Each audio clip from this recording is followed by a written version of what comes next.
Terran versus Terran, brought to you by Colombo. Reality versus Heck.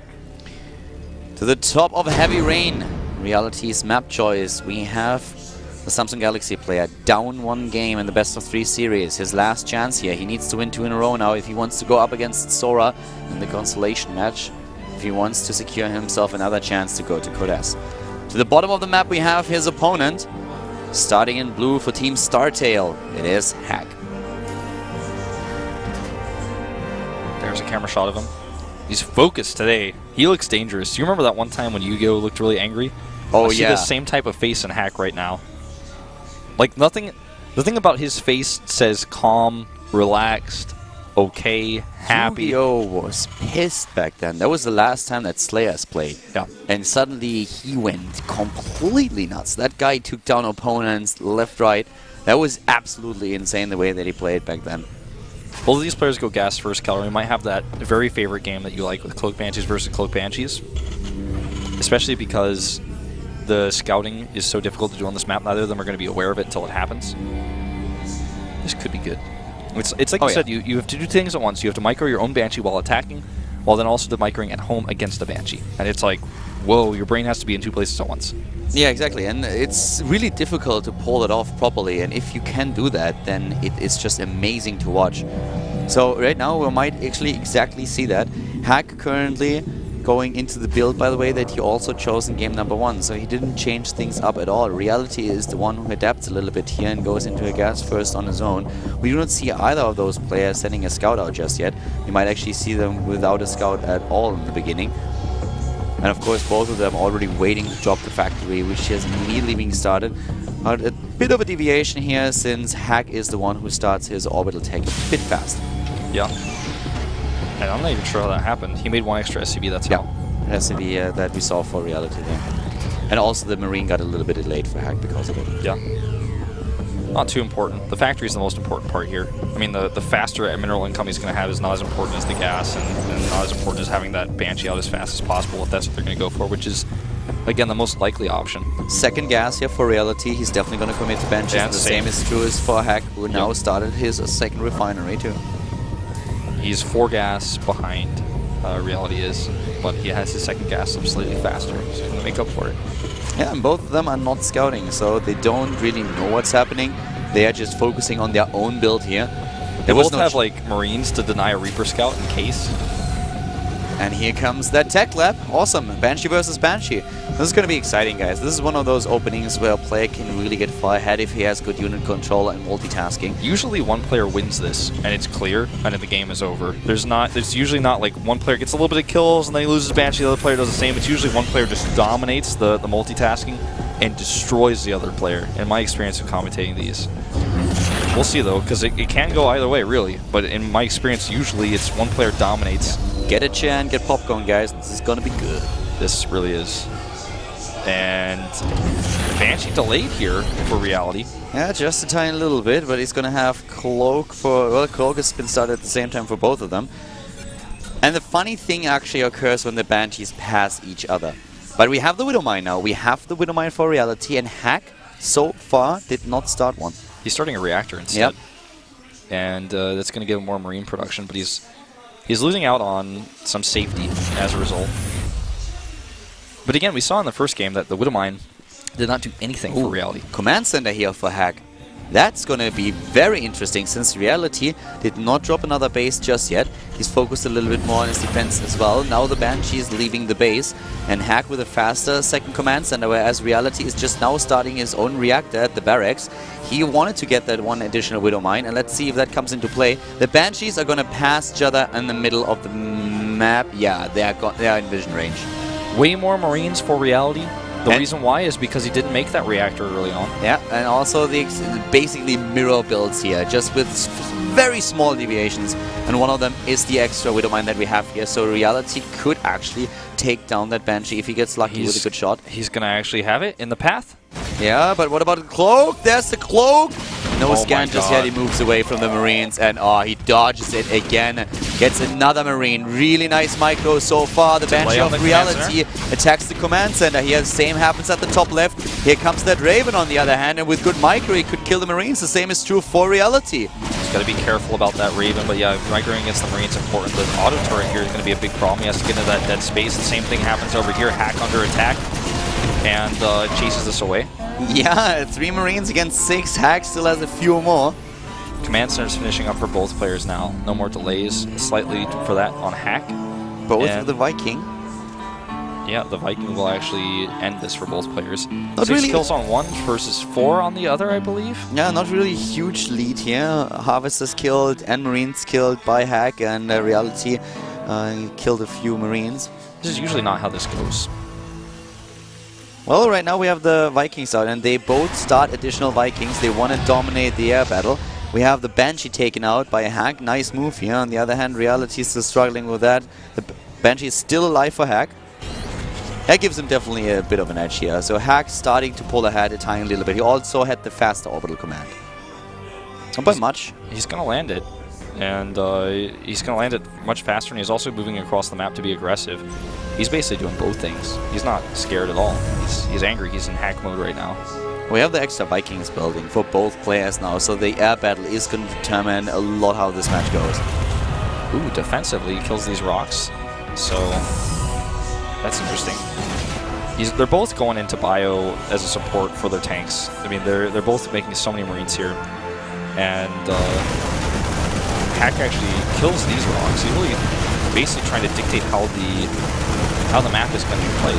Reality is going into another command center. He's building the 3rd one now, and he also invests faster into additional Vikings, which will result in him winning the air battle, unless the Marines are really able to close the distance to the Vikings and take them out. But now we have 3-3, Reality getting a 4th, Hack not starting another Viking, and that command center that Reality is building right now puts him also in a defensive position.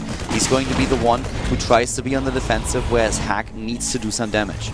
Hack's been scouted. I think what he's going to do is move up here and siege the cliff, and then start his own 3rd base. He's going to pressure.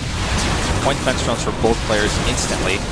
Needs Marine shots to help him win the battle, though. Yeah. Comes in here. He targets a Raven. That's actually a mistake, but does get it. That extra missile turret is doing some damage. Yeah. But the repair, SCVs are already there for the repair. It's 3 versus 3 Vikings now. Hack has to walk away. Yeah, he killed one supply depot here, but that's all that he really could do. He doesn't have a CC. That's the concern. He doesn't know that though, does he? I don't think he doesn't. He doesn't know that his opponent has a CC either. But it looks like he just wants to commit to 2 base. He's not adding E-base. He's just adding more barracks. Okay, he already has his E-bay. That's part of the reason. Started the +1 attack upgrade, but I think he has only 1, whereas we have double engineering bay for Reality. Same harvester count for both of them.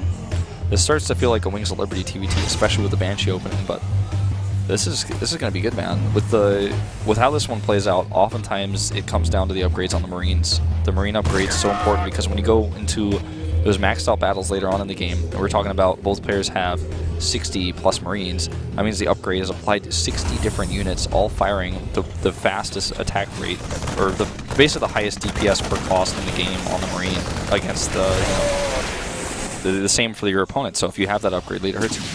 This upgrade start here for Reality is very late. He's also losing some harvesters to this attack. He has to bring his Vikings back. He did not expect this angle of attack that we see from Hack right now. Nice, gets a couple of Marines. They still don't have combat shields, so that hurts.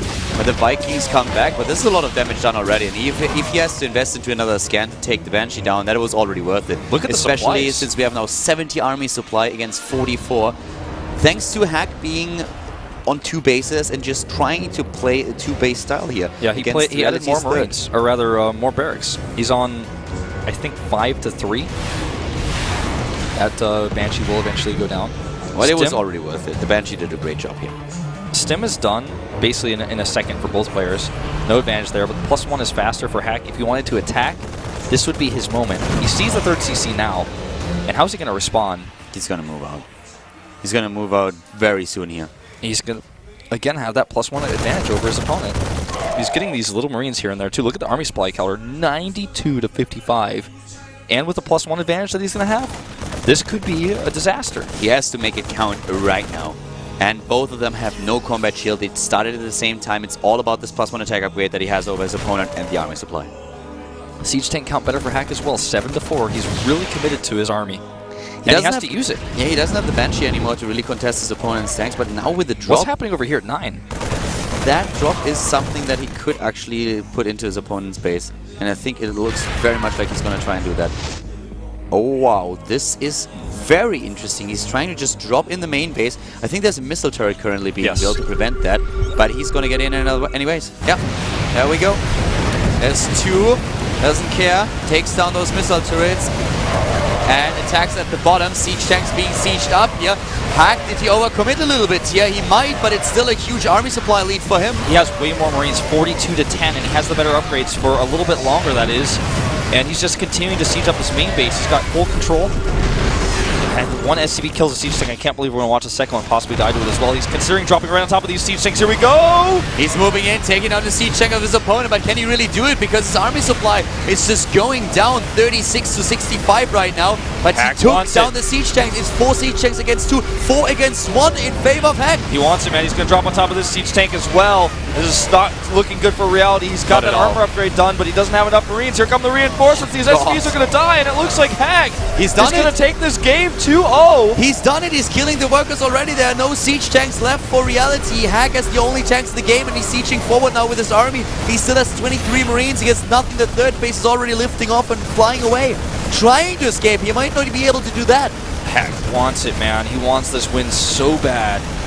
But he's down in upgrades now. I feel like he still has enough to push his way through here, though. I don't know if... He can drop on top. He can just drop on top of the cliff. He's about to have his own +1 armor as well, so that upgrade advantage or disadvantage is going to be neglected now. There's one siege tank left for reality, that's it, and Hack is making his way over to the natural. He knows that he's in the lead right now. 130 supply against 86, a scan on top of that cliff. Here comes that lift once again with 5 medivacs, and he's just going for the main base, trying to end the game here. The Doom drop in the main base of reality. CC is so low on health, that shot on the Marines very painful here for reality. Goodbye command center, and he may lose his armory here as well. And he's no further upgrades. He's not only going to lose the armory and losing add-ons. He's going to lose the game here potentially. It's 5 tanks against 2 back at home. There's a drop. But I think that's too late. I think you're right. Way too much DPS here. Those Marines on the low ground. That shot hits all of them. He moves in. He takes down the tanks. There's only 1 tank left. And GG! Hack is going to our final match here. That was some of the most furiously played TVT I have ever seen. Hack is going up against DRG again. The last time he lost the series. Can he pull through? Will another Terran player advance to Code S, or is Sora going to take it? Yeah. No, DRG. DRG is through already. DRG is through already, but Hack doesn't have to play against him now. The player they lost against is now out of the group. Doesn't have any rematches here. And if you would ask me before the match, okay, can either of these Terran players even beat Sora? I would have said definitely not Hack, but now I'm saying, well, Hack's won this, and maybe he is the one who could beat Sora.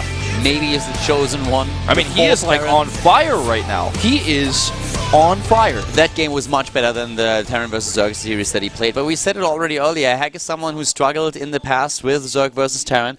His TVP, we're going to get a taste of that in just a little bit, because Hack is the one to advance to the next match, the last best of 3 of the day, where he has to go up against Sora, and the winner of this best of 3 will advance to Code S. We might see another Terran player, or is it going to be another Protoss? We're going to find out after a short break, and then we're going to jump into a best of 3, number 5 here at the GSL Code A.